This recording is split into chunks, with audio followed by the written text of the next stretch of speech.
Welcome back to the channel. This is Mopar V-Code and I'm Levi.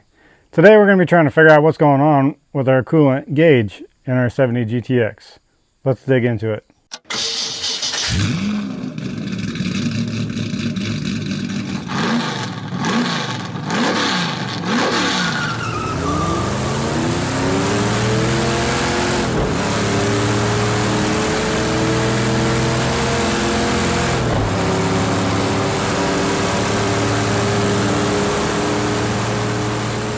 Alright, let me show you what I'm talking about. So everything's off right now. I'll turn the key on here. Oh, also I wanted to say, I think my fuel gauge is actually working. Earlier in the previous episodes I said it wasn't working. I just don't think I had enough fuel in it to actually get a good reading. I topped it off, I stuffed it all the way to the gills, and it reads right at full now. So if anything, if it's down on E, I really have probably 2 or 3 gallons left in the fuel tank, so that's a nice little reserve, a little safety net to know that if I get down low I have a little bit left in there. So I'm okay with the way that's set. The temperature gauge though, however, is the issue here. When I get the car fired up, it does bring it up to about 200 to 210.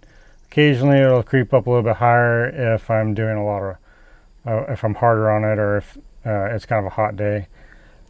So from what I've seen, when the engine is up to 200 degrees, and I did verify it with a infrared, kind of pointing it right to where the sensor is located, and then kind of moving it around on the water pump housing, the thermostat area, and kind of averaging it out. And it is very close to what the Phytech is reading. But on this gauge here, it does read like 160 to 170 when we're at 200. So it's quite a bit low. So I'm thinking it just needs to be calibrated a little bit, because it is a brand new sending unit in the block for this coolant sensor. So we're just going to go ahead and tune our gauge or dial it in to match that sending unit. So there is a voltage limiter that's located back here, and then all those first 3 gauges, so your fuel gauge, your coolant sensor gauge, and your oil pressure gauge, all use this low voltage circuit board. This voltage limiter back here limits the voltage for these 3 gauges. So the car uses 12 volt power off the battery and the alternator. This limiter backs it off to 5 volts for each one of these. But it doesn't do it in a sense of it's a consistent 5 volts. It's kind of like a pulsing range, if you will. So basically there's a thermal strip in there that heats up and then disconnects and then cools down, reconnects. And that happens over and over and over. And what can happen with these, as this one's original one, these can actually stick closed. And when it does that, it can overheat that strip and actually overpower all 3 of these gauges, supplying a 12 volt power supply. And then that can actually in turn cause your gauges to burn up. This is equivalent of just hooking straight 12 volt power right to the gauge. As something I wanted to try here, I want to go ahead and replace the voltage limiter with a modern style voltage limiter, like this right here. This one I got from, I think it's Real Time Engineering. This is what they call a solid state voltage limiter. This one's I think it was around 60 bucks or something like that for this guy, but it has some nice safety features, like how I was talking, where this one can fail and apply 12 volts right to your gauges. This one has a safety feature in it that will not allow it to do that. When it fails, it disconnects. So that's kind of nice. Also, this doesn't use the old-fashioned thermal strip inside there that heats up and then opens or closes. This is what they call a solid state unit. So it doesn't have a mechanical feature like that. So it's going to be way more robust. Also, this thing actually has a little tiny LED light, if you can see it right there at the bottom. And it's supposed to flash red when it's being powered up. If it's not powered up and it does not flash, that means that the unit is not powered up, or it has locked itself out and is in like some kind of protection mode. So first things first, I want to go ahead and switch this out and see if that makes any difference on the gauges. I really don't think so. I did put the voltmeter on this one here a while back just to see. It seems to be doing the 5 volts. It's kind of a weird voltage though, because it varies on and off, so you kind of have to have a really nice meter. I do have a Fluke high quality meter, but it still seems like it kind of varies a little bit all over the place. But anyway, we're going to change this out, see if it makes any difference real quick. If it does not, we'll continue on with pulling the gauges out and adjusting those. I have a feeling we'll probably still have to do that, but it's worth a shot. Let's see what it does. Alright, so we're up to temperature now. We're showing about 197, 198, somewhere in there, 99. But you can see the temperature gauge is quite low yet. It's probably in the 130, 140 range. I do notice that this tends to lag just a little bit. So if you let it run long enough, it does warm up to about 165, 170, while this shows 200. So really no change with that limiter, but it is a nice safety feature to have in there. So let's go ahead and continue on with trying to dial this in, and we'll get this tore apart and make that adjustment. Alright, so we've got our gauge out now, and if you look on the back here, you'll notice that there's 2 holes. There's one at the top and one at the bottom. And if you look real close, you can see that there's gears inside there. There's a gear in there. And so basically what you do is you stick a screwdriver in here and you just turn it just a little bit. So it's going to be kind of a trial by error kind of thing here, but I'm guessing the terminal on this side will adjust on the lower end, and the terminal on the right will adjust the higher end. So we need to bring it up. So I'm going to guess that we go ahead and adjust the low side just a little bit here and see if we can bring it up. I'm just going to bring it up to about the 120 or so for like a starting point. And we'll see if that, we'll put it back in here and see what that does when we warm it up.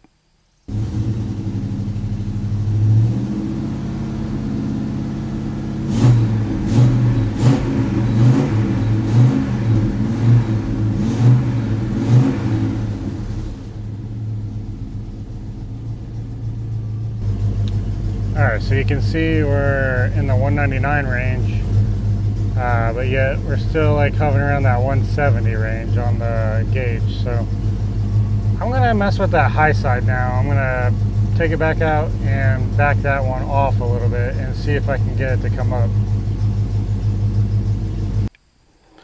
Alright, so I got the gauge back out, and now I want to try to decrease the pressure, or if you will, on the high side here. So I want to decrease this screw. So I believe I'm going to turn it counterclockwise, but I don't know what it's going to do to it. It should help bring it up. It should give it less pressure.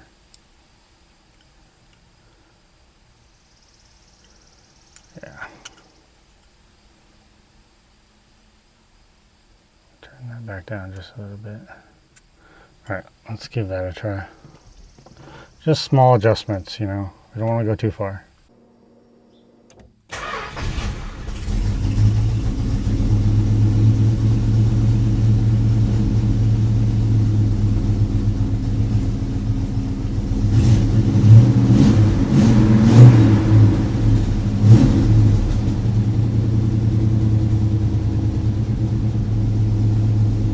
still kind of like the limits are running out. So it's not within the range of the gauge, at least what the ohms are that I'm getting off of the sending unit for the temperature. So let me show you on the voltmeter the difference. Unplug this connector. It's actually the purple wire that goes to the coolant temperature sensor, so we can just plug into that connector. Situate this so you can see it. Get enough cord here so I can get my ground. Alright, so, and I'm just going to ground over here, scratching, getting the ground. Alright, so we've got 82 ohms. So we're getting closer to our range, but that's still like way on the low side, right? Like more than 73 ohms. So no wonder why we're having troubles getting it up into a range. I'm not sure why I'm losing a little bit of, maybe it's just a connector, or maybe I need to clean these terminals up just a little bit more. They look pretty good. Scratch. Oh, there we go. 83. Alright, so we're warming it back up. We're currently at 201 degrees on the Phytech. So let's look out here. I'll take a reading right around that area. You can see we're kind of right around that area, 200, 201, 205. Alright, so we've got the engine warmed up now, and I've got my probes out here. Let's go ahead and take another reading on this thermostat, or this sending unit for that coolant temperature. So we should be looking for that 10 to 73 ohm range, and we're on the top side of it, so we should be, so we're only showing 52, so it's pretty low. So we either have a poor ground or we have a bad sending unit. Let's just go to the body of the terminal. Okay, so it's got a good ground. We're only losing 1 ohm to the ground, so it's not the ground. Yeah, right here. So I've got this old one. I think I'm going to swap it out and see if that makes a difference. It's unfortunate because I painted it, took the time to paint the other one to kind of replicate like OEM looks, but I guess I could always paint this one up later somehow. Anyway, we'll let it cool down, let that temperature come down, and then we'll swap this out and see if that does the trick. Alright, so while I'm waiting for the car to cool down, I decided to do a little science experiment here. So step into my lab, check it out. We got our temp gun here, and we're coming right up to 200 degrees, 205, somewhere in there. So it should be pretty close to operating temperature.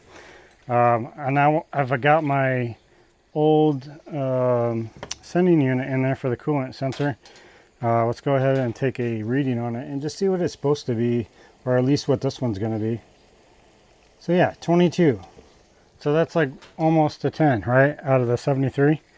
So our other sensor was reading, I can't remember, it was like 58 or something. So completely different. So I suspect it's the new sending unit that's causing us the problem here. Once I get this one swapped out, we'll put the old one in here and do the same procedure and kind of see what it was reading at 200 degrees. Alright, so it's kind of cooled down here a little bit. We're sitting around 140-ish, 145. Now, we are going to lose a little fluid here. So we need to go kind of quick, but I'm going to go ahead and put some thread sealer on this other sensor. And this is what I'm using, just high temp Permatex. It's a thread sealer, so it's kind of made for this kind of stuff. So just get it a little bit on here.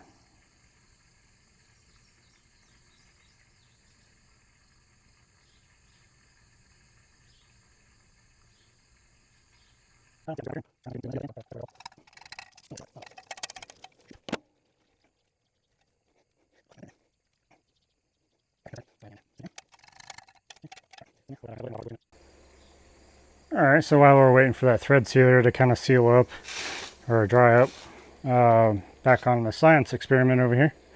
I've got the old one out now, and I've got the water up to 200 degrees, about the same as the other one. So let's go ahead and see what this one meters out at. So this one is saying 40. So the other one's reading 20 and this one's reading 40 at the same temperature. Alright, it's been about 2 hours. Let that sealant kind of tack up a little bit. I'm going to go ahead and add a little bit of more antifreeze, and we're just using the Mopar 5050 10 year.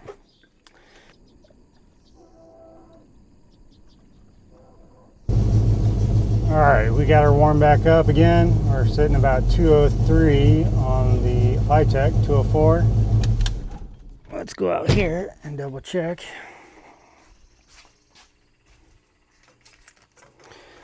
So with our temp probe, yeah, we're showing just about that, 195, 196. So it's still warming up a little bit. But I wanted to kind of see what the new one in there. Let's see what it does. 26. Look at that. So the old one, the new one that we bought to put in there, it was originally reading 80 at 200 degrees underneath the dash over there. So I'm going to hook this up and see with the gauge now, see what it does. So I feel like that is our problem right there, which we took the long way to get there, but we're getting it figured out. All right, let's pull this out. Let's see if we can get that coolant sensor in there now. All right, let's see. All right, so it goes in this way, and this is the direction we want to put it. Just gonna set, the key is on.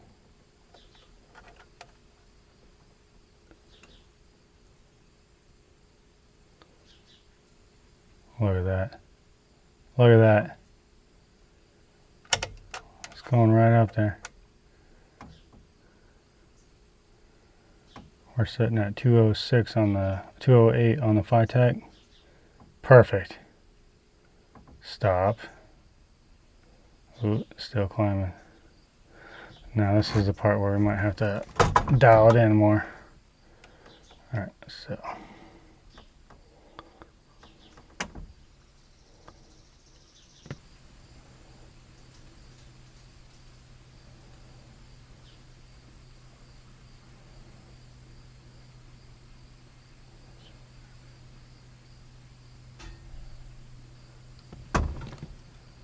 I mean, it might be a little bit on the high side. I might try to back it off just a hair with the little set screws. Man, had I known that that was going to be the issue with that little sensor, I would have just left it alone.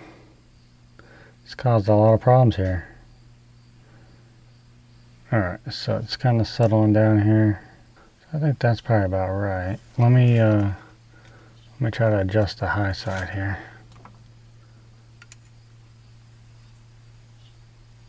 I think I want to put a little more pressure on it. And we want to bring this one back up. So like that. Let's see what that does. We're still at 222 on the Vitec.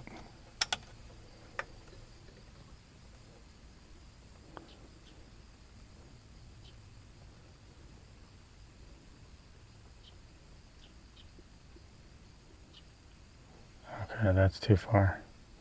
Now it's knocking on 230 now. So we gotta back it off some more the other way. Shoot. So let's go back this way.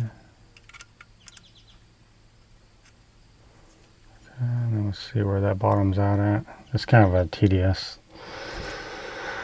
project here.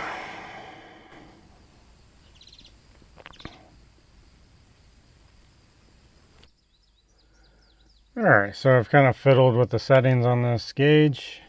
I've adjusted the two settings on the back several times now. I've got it good and hot now. When I shut it down, it actually climbs up. It normally holds between 200 and 210, but when you shut it off, it climbs up a little bit. So it's a good test here. I'm just going to go ahead and put it on the contacts here and watch it climb. And just, so it's showing about 224, right, 226 now on the Phytech. So let's see if it'll come up to that range. I'm feeling pretty good about it now. Showing 230 on the Phytech now. Still climbing. Still climbing. It's a little slow. Still going. 231 on the Phytech. The old analog's creeping up there. Alright, so looks like it's stalling out about 229, 228. And we're showing 233 on the Phytech. And the analog's still creeping up just a hair. It's really slow. I'm gonna call it, guys. I think that's close as I'm gonna be able to dial it in.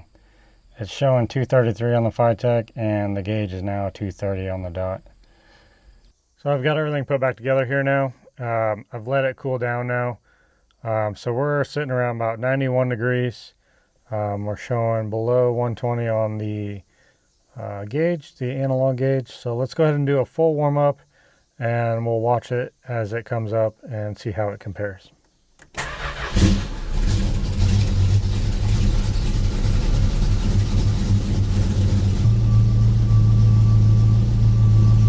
Alright, so you can see we're 120 on the Phytech, and we're right over the 120 on the analog gauge. Alright guys, so you can see here again, we're 168 or so on the Phytech, and we're just over the 170 right now. So they're still very close.